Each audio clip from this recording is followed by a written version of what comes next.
Good morning, and welcome to the Unity of Writing Sunday celebration message for May 23rd. I'm Reverend Nancy Clark, and our Unity daily word today is faith. My faith keeps me focused on God. I may not be able to control what happens around me, but I am always free to choose what happens within me. My perception determines my experience. I begin with faith. I choose to see the vibrant wholeness that is present even during illness. I open my heart and mind to the harmony that I know is possible even in the midst of apparent discord. When my needs appear greater than my resources, I remind myself all supply springs forth from the inexhaustible well of divine substance. I am reassured by remembering all situations are temporary and God is greater than any circumstance. Through my faith, I align my thoughts with the divine and believe in this truth that sets me free. And from Luke 17:6, if you had faith the size of a mustard seed, you could say to this mulberry tree, be uprooted and planted in the sea, and it would obey you. It is such a beautiful season, isn't it? Everything green and bursting forth with colors, the plants growing, and all the farmers out in the fields. I was never much of a gardener. I know my kids gave me some potted plants. This was several years ago for the front porch, and I only found out later that they actually took bets on how long it would take for me to kill them. And probably was a representation of my life at that time. But I must say, I have become a better gardener. Actually, I have had for the past several years several plants hanging on in my front porch that have survived the whole entire season. But the Bible is filled with stories containing gardens, from the Garden of Eden to the Garden of Gethsemane. Metaphysical Dictionary, Charles Fillmore, has the meaning of the garden, the spiritual body in which man dwells when he brings forth thoughts after the pattern of original divine ideas. This garden is the substance of God. Jesus told so many parables involving farmers, seeds, and growing things that one might think he was the son of a farmer, not a carpenter. This was probably the best way to illustrate the creative process at work, as we are all gardeners, creating the garden of our own life experiences. At the heart of metaphysics is the principle that our minds are connected to a divine power that gives creative authority to our thoughts. We say, change your thinking, change your life, because our experience mirrors the types of thoughts that we most frequently entertain. The problem is that we can change our mind for a while, but the real secret is keeping it changed. A reality was not formed with one thought, but many more, billions and billions of thoughts. Spiritual treatment and affirmations do work to change experience. At the same time, we need to continue spiritual practice to keep affirmative and connected with the creative source. I want to look at some of these statements and parables Jesus taught and how they apply to us so that we can all be better gardeners and create the life experience that we desire. A garden is a useful allegory for the creative process in our life. We can use the same method in our mental and spiritual gardeners to grow a greater consciousness of divine power, to uplift into a more fulfilling experience. As Jesus simply said, as ye sow, so shall you reap. Any gardener or farmer knows that it all starts with a seed, whether we are planting in a small pot or a huge field. Metaphysical meaning of seed is the creative idea inherent in the word. Its nature is inherited from its parent source, God. So all ideas, desires, and thoughts come from God. In Genesis, it says, then God said, behold, I have given you every plant yielding seed that is on the surface of all the earth, and every tree which has fruit yielding seed. It shall be food for you. That's exciting. I never realized that verse before, but it's saying God's giving us all the desires, all the seeds, everything that we would need to create. We can look at our life seeds as those thoughts and desires we plant into our subconscious minds, our beliefs, our desires, our dreams. They're all creative seeds. Desire means from the Father. We are given that desire so we can manifest the life experience that we want. This verse in Genesis tells us we live in pure potentiality. Every type of seed is available to us.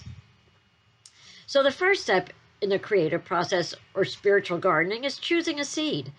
Anyone knows it would be foolish to plant a carrot seed and expect a harvest of tomatoes. And what we plant as we sow we will harvest in life, so shall we reap.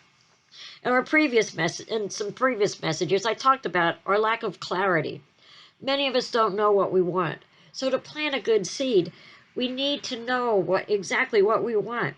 Haphazardly, we allow the thoughts, beliefs, and even desires of others to be planted in our own minds, and that's what we grow. I want you to take some time now to really contemplate. What do you require in life? What do you want to be? What do you want to do? What do you want to have? What is your deepest desire? What do you want to create, to grow in your life? How will you use this profound power of mind to direct your life? What would it look like, feel like? Choose the seed of your desired reality. Any gardener knows that to have a productive crop, it takes some work. Be prepared to do the work and committed. Be committed to do the work that you need to do for your seed to grow. Once we have chosen the seed of our desired crop, we need to plant the seed in fertile soil. Jesus gave us this analogy. Behold, the sower went out to sow, and as he sowed, some seeds fell beside the road, and the birds came and ate them up. Others fell on the rocky places, where they did not have much soil, and immediately they sprang up, because they have no depth of soil. But when the sun had risen, they were scorched, and because they had no root, they withered away. Others fell among the thorns, and the thorns came up and choked them out. And others fell on the good soil, and yielded a crop, some 100-fold, some 60, and some 30.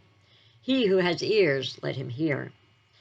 Hear then the parable of the sower. When anyone hears the word of the kingdom and does not understand it, he doesn't understand that he indeed creates his reality, and that disbelief and ignorance scratches away what he has sown in his heart. This is the one on whom seed has sown beside the road. The one on whom seed has sown on the rocky places, this is the man who hears the word and immediately receives it with joy. He gets excited about his desire. He has great intentions. He talks about it. Yet he has no firm root in himself, so it's only temporary. And when things come up which need to be done, or it becomes too much work, immediately the desire falls away and it only becomes talk and no action.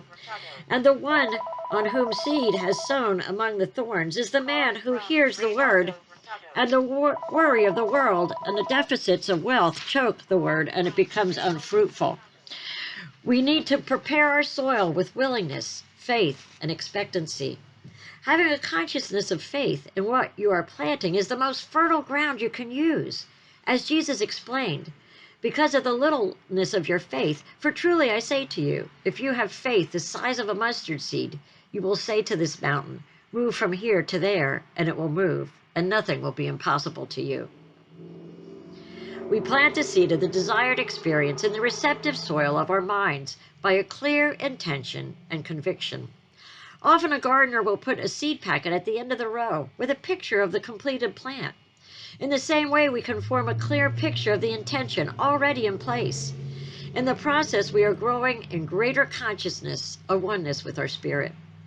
We are attaching ourselves to our desired outcome, which increases our faith and our knowing that it is already on our way.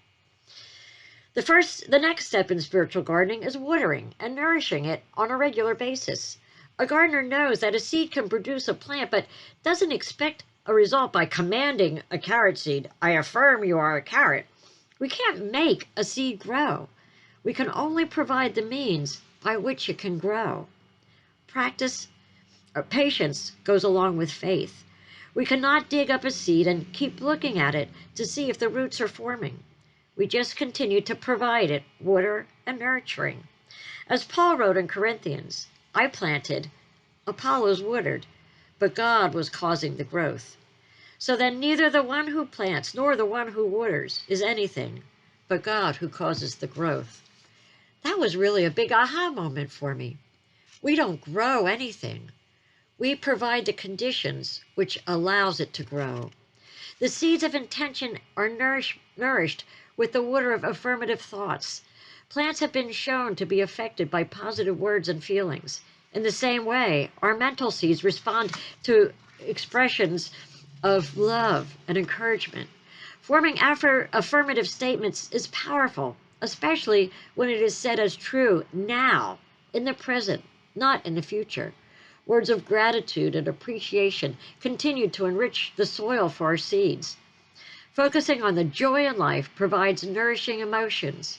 We provide nourishment to our seeds by those things we focus on and the emotions we habitually express.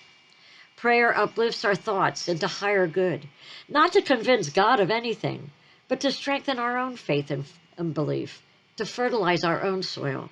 Spending time in meditation quiets the mind to deepen the connection with creative source. Reading spiritual literature, making a vision board, or listening to inspiring CDs all nourish the mental seeds. Find some way to daily keep your intentions foremost in your mind. You don't just water a garden once and then let it go. You need to water it every day. Find some way to daily keep your intentions foremost in your mind. The work is not to produce a thing, but to grow in consciousness of divine creation and allow the outcome to manifest. Jesus presented another parable saying, "The kingdom of heaven is like a mustard seed, which a man took and sowed in his field. And this is smaller than all other seeds, but when it is full grown, it is larger than the garden plants, and it becomes a tree, so that birds of the air come and nest in its branches." The seeds need sunlight and warmth in order to grow. It needs light. In our inner garden, we provide warmth by fueling intentions with the fire of inner passion. Feeling is the key to creating a new reality. Feeling as if we are experiencing it as true right now. We nurture the seeds with light and love in our hearts as catalysts of creation. We often express strongly about something that we don't like in our experience. Our feelings of what we do want must be stronger and continual. Visualize successfully achieving the desired result now, having or doing the thing that you want now. Most importantly, add the feeling of fulfilling this goal, enjoyment, confidence, ease, power, elation, or self-respect. Whatever you would feel in manifesting this desire, feel it now. That is nurturing your garden. That is allowing this seed to grow. Expand the feelings of joy and happiness in your life now, which invites even more joy and happiness to expand and grow. In tending our inner garden, we are making the divine our creative partner and can attune our intuition to divine wisdom. Ask, what do I need to know or do? What's my next step? The message may come as words or a picture or symbol. Remember, we can't make our gardens grow. We can't make our goals manifest. We deeply connect with divine power, and that does the work. We simply provide the fertile soil and the nurturing and the love, and we allow it to grow. The next job for us to do is weeding. Weeding is a fact of gardening to remove unwanted plants that crowd out and remove good nutrients. Do we weed our garden only one time? Hardly. We have to continue to remove those doubts or negative thoughts that can choke out the planted intentions in our mental gardens. Does a gardener pull out a weed and say, "Oh, how disgusting and horrible you are"? No, he or she just removes it. In the garden of our mind, the mental weed of negative thought doesn't need to be labeled too harshly. We can't beat ourselves up about having negative thoughts. We have them all the time. We just don't pay attention to them. Being negative about being negative is counterproductive. Just accept it and have compassion for that part of yourself. When negating thoughts come to your mind, simply notice them, but give them no power. Perhaps create a mental compost heap to put them in, affirming that they are being transformed to nutrients that help grow the planted intentions. Then you might counter the negative thought or feeling with an affirmative and uplifting thought. Know and have faith that as we do our part, the universe will deliver the harvest for us to enjoy. Remember, we cannot make the seed grow. We can only plant it in fertile soil, provide water, sunlight, warmth, and nourishment. Pull out the weeds, and the universe does the growing. Know that the creation is realized. Notice any aspect of the desired reality taking shape, no matter how small. Gratitude and appreciation continue the process of creation to blossom into new directions, events, and opportunities. Now you might be thinking, do I have to spend hours on this? If you really want to learn a musical instrument or a new language, how much time are you willing to spend every day? 1 hour? 30 minutes? Is it worth 5 to 10 minutes a day to create a new reality? Growing a different experience doesn't take hours a day, but it does take a consistent and concentrated focus on the planted intentions. As the Quakers say, as you pray, move your feet. Paul wrote, "Now this I say, he who sows sparingly will also reap sparingly, and he who sows bountifully will also reap bountifully." We do need to do the work to provide the opportunity for our seeds of desire to grow. What is it worth to you to create a new life, an awesome new experience? You might think, what's one thing I can do today toward my intentions? Daily spend some time in your mental garden, growing your planted intentions into reality. Provide that nurturing environment so that your seeds can grow. The Bible states, sow with a view of righteousness, reap in accordance with kindness. Break up your fallow ground, for it is time to seek the Lord until he comes to rain righteousness on you. Remember also that the seed we sow for the highest good of all. For as it is stated, do not be deceived. God is not mocked. For whatever a man sows, this he will also reap. For the one who sows to his own flesh will from the flesh reap corruption. But the one who sows to the Spirit will from the Spirit reap eternal life. Let us not lose heart in doing good, for in due time we will reap if we do not grow weary. James Allen wrote, as a man thinketh, just as a gardener cultivates his plot, keep it free from weeds and growing the flowers and fruits which he requires, so may a man tend the garden of his mind, weeding out all the wrong and useful thoughts and cultivating toward perfection the flowers, the fruits of right and useful thoughts. By pursuing this process, sooner or later a man discovers that he is the master gardener of his soul and the director of his life. As a Man Thinketh is an awesome book, and James Allen writes many allegories towards spiritual gardening. So to recap our process of spiritual gardening and creating the life that you desire, first, choose the seeds that you wish to manifest. Make sure that they're the seeds that you want to grow. Plant it in good soil. Plant it with faith and expectancy. Nourish it on a regular basis with gratitude, thoughts of joy and love, with positivity. Provide sunlight and warmth. Feel the passion, the gratitude, the emotion of your desire already manifest. Weed out unwanted plants. Put them on a compost pile. Those doubts and negative thoughts, and know that you will enjoy the fruits of an incredible harvest of your heart's desires.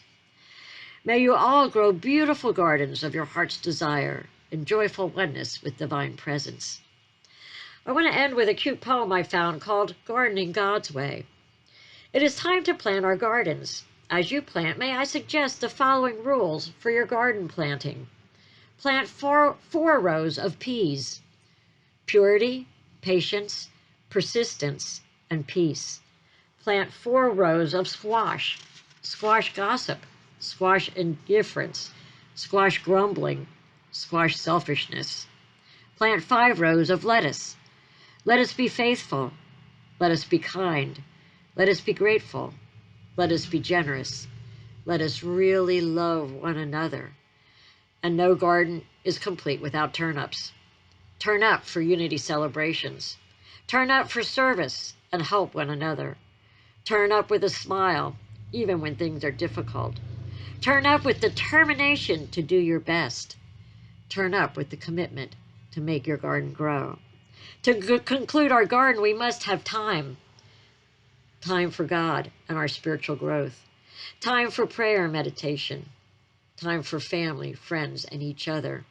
And of course, that time is THYME. Water freely with patience and cultivate with love. There is much fruit in your garden because you reap what you sow, and so it is. Amen. So I will take these thoughts into meditation. And as you get quiet and comfortable in your seat, whether you're lying, sitting, standing, I invite you to take a deep breath in.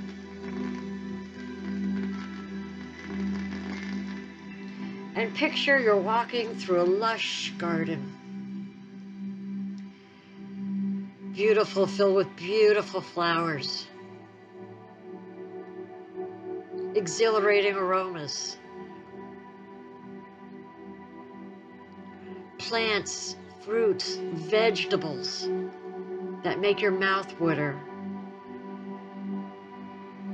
The most succulent tomatoes. The biggest carrots. The juiciest apple and peaches. Know that this garden was cultivated by you.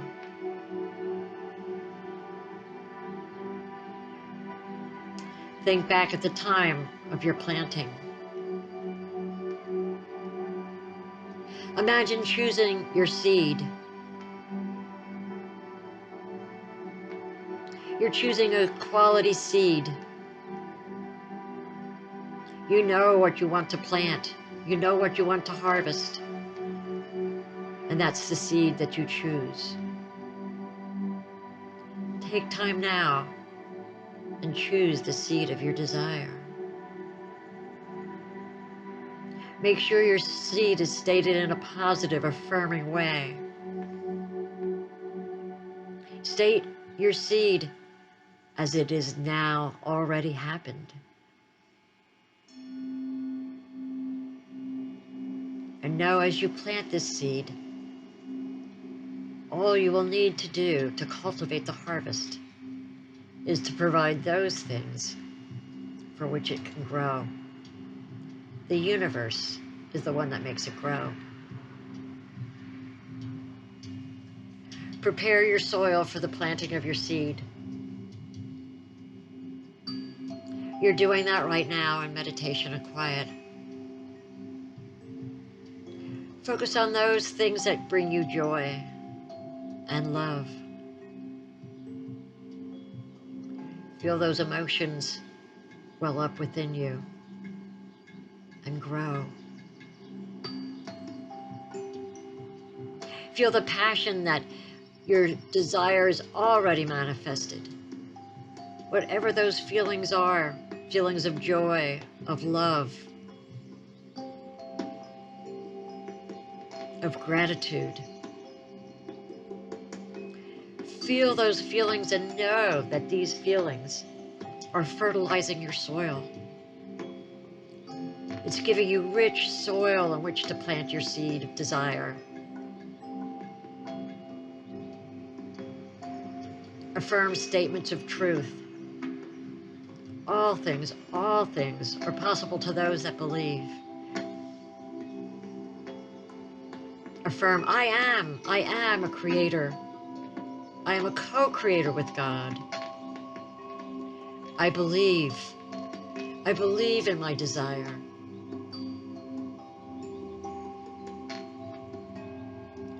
Thank you.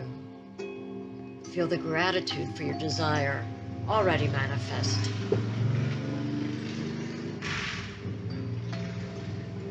And now plant your seed with commitment and intention. I am. And complete your statement. I am enjoying the fruits of my desire at this moment.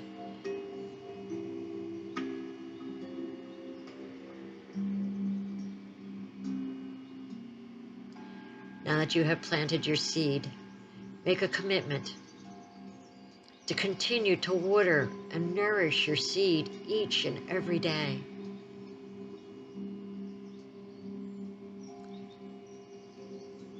as you see weeds popping up and the thoughts of doubt, of negative thinking,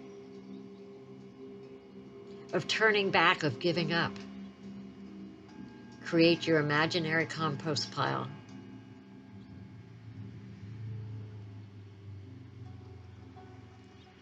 Pull out the weed without giving it any thought or energy, and simply throw it on the compost pile. Transforming the doubts, transforming any fears, any negativity into fertilizer for your seed.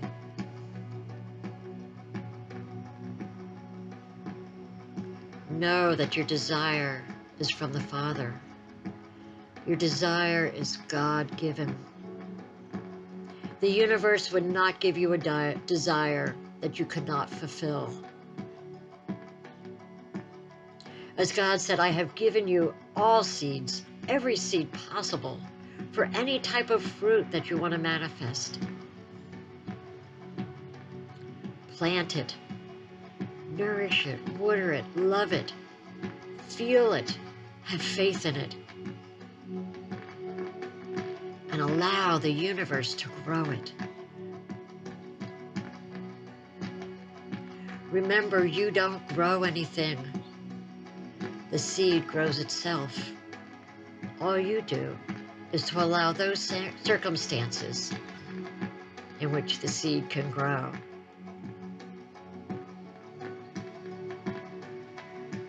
As Eric Butterworth says, all you need to do is to provide the situation and the circumstance for your outcome, your manifestation to be inevitable.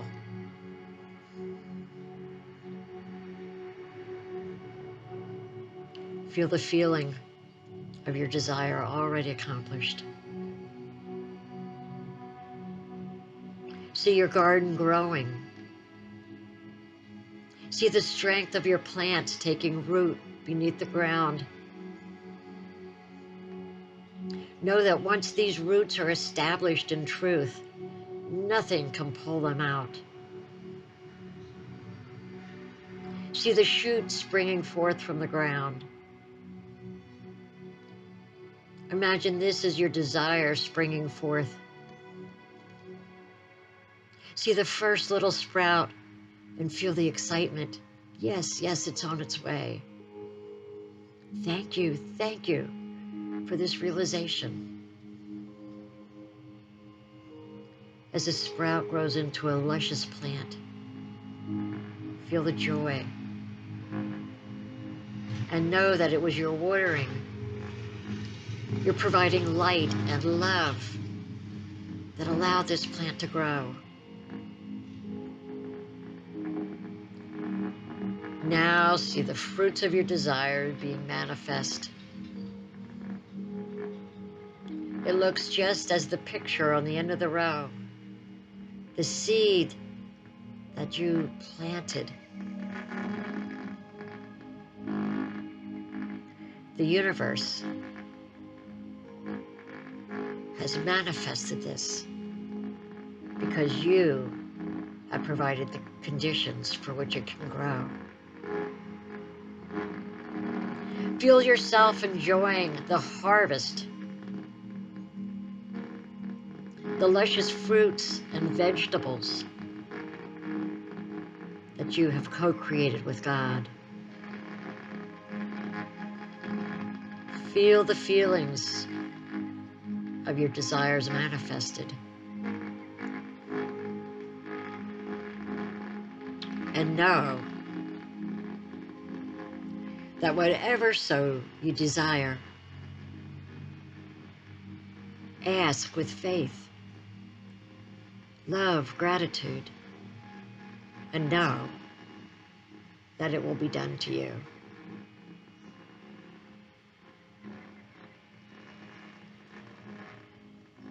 I hope to hear all of your luscious gardening. Please share in the comments your manifestation from your gardens and how you provided the nourishment for your garden to grow. This will help inspire others to grow their gardens. For we are all gardeners of life. Enjoy. And so it is. Amen.